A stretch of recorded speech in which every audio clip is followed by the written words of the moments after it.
तर कुणाच्या भावना दुखावल्या असतील तर शब्द मागे घेतो असं आव्हाडांनी म्हटलंय। जितेंद्र आव्हाडांनी दिलगिरी व्यक्त केलेली आहे। आव्हाडांनी शिवराज्याभिषेकाबाबत वादग्रस्त वक्तव्य केलं होतं। आमदार जितेंद्र आव्हाडांच्या वक्तव्यानं विधानसभेत गोंधळ झाला होता।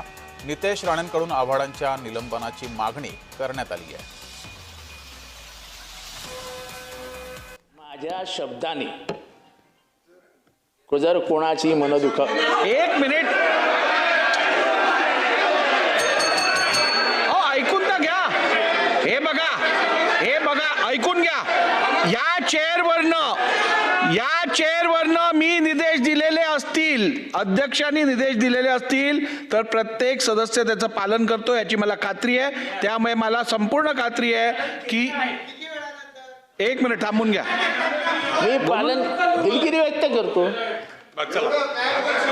झालं ना, आता दिलगिरी व्यक्त केली, ठीक आहे। त्यांनी एखादा शब्द असाही बोलायला पाहिजे होता की आजही काही समाजांमध्ये 10 पत्नी केल्या जातात, त्यांच्यावर त्यांचं तोंड उघडत नाही, त्याच्यावर ते भाष्य करत नाही। हे संविधानामध्ये लिहिलेलं आहे का अध्यक्ष महोदय? आणि छत्रपती शिवाजी महाराजांचा अपमान करण्याचा त्यांना कोणी परवाना दिलाय? अध्यक्ष महोदय, त्यांनी माफी मागितली पाहिजे। त्यांनी संपूर्ण महाराष्ट्राची माफी मागितली पाहिजे, आपल्या देशाची माफी मागितली पाहिजे।